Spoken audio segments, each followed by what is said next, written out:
మోడీ ఈ దేశానికి ప్రధానమంత్రి అయి 12 సంవత్సరాలు పుష్కర్ కాలం అంటారు కదా.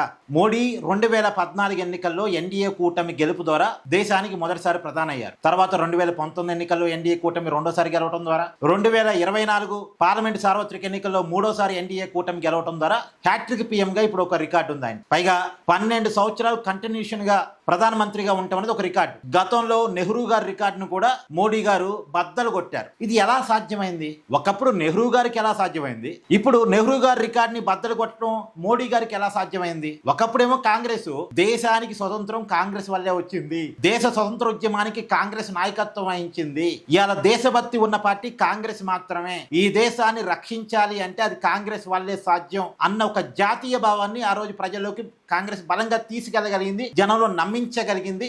అందుకే కాంగ్రెస్ అప్పట్లో వరుసగా అధికారాన్ని సంపాదించగలిగింది. అప్పుడు కూడా కమ్యూనిస్టులు వాళ్ళు వీళ్ళు ఉన్నప్పటికీ కూడా దేశం అంటే కాంగ్రెస్, కాంగ్రెస్ అంటే దేశం అన్నట్టుగా జనంలోకి వాళ్ళు బలంగా తీసుకెళ్లారు. జనం కూడా దాన్ని నమ్మారు, వరుసగా కాంగ్రెస్ కి అధికారం ఇచ్చారు. ఇప్పుడు మోడీ కూడా సేమ్ గేమ్ ప్లాన్. దేశం అంటే మోడీ, మోడీ అంటే దేశం. జాతీయత భావజాలానికి బీజేపీ రక్షణ. ఇవాళ దేశం సురక్షితంగా ఉండగలుగుతుందంటే మోడీ వల్లనే. మోడీ అధికారంలోకి వచ్చిన తర్వాత అంతర్గత భద్రత కావచ్చు, బయట నుంచి దాడుల విషయంలో కావచ్చు, భారతదేశం సురక్షితంగా ఉంది. మోడీ వల్ల దేశ ప్రతిష్ట కూడా అంతర్జాతీయంగా బాగా పెరిగింది. మోడీ ఇమేజ్ బాగా పెరిగింది, మోడీ వల్ల దేశం ఇమేజ్ కూడా బాగా పెరిగింది. పైగా డెవలప్మెంట్ కనపడుతుంది. అంటే దేశం డెవలప్మెంట్ లో ముందుకెళ్లాలన్నా, దేశం సురక్షితంగా ఉండాలన్నా అది మోడీ వల్లే సాధ్యం. దీన్ని బీజేపీ బలంగా జనంలో తీసుకెళ్లగలిగింది, జనంలో నమ్మించగలిగింది. ఒకప్పుడు భారతీయుల్లో ఉన్నటువంటి దేశభక్తిని ఎన్కాచ్ చేసుకొని కాంగ్రెస్ ఎలా వరుసగా అధికారాన్ని సంపాదించగలిగిందో అదే రకంగా ఇవాళ మన దేశంలో ఉన్నటువంటి మన దేశీయుల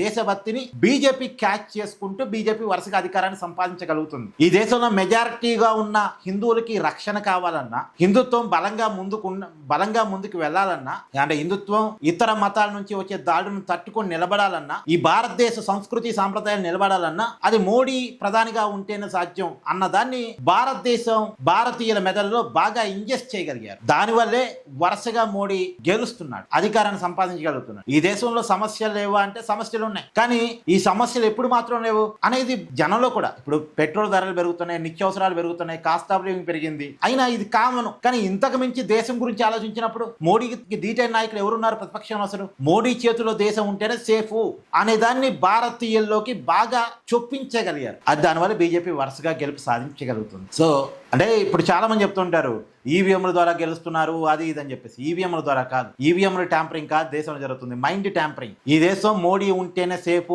అనేటువంటి ఒక మైండ్ ట్యాంపరింగ్ ఆల్రెడీ బీజేపీ వాళ్ళు చేసుకున్నారు, విజయవంతంగా చేసుకున్నారు. దీన్ని కాంగ్రెస్ ఎదుర్కోలేని పరిస్థితిలో ఉంది, ఇండి కూటమి ఎదుర్కోలేని పరిస్థితిలో ఉంది. ఏమంటారు? కామెంట్ చేయండి.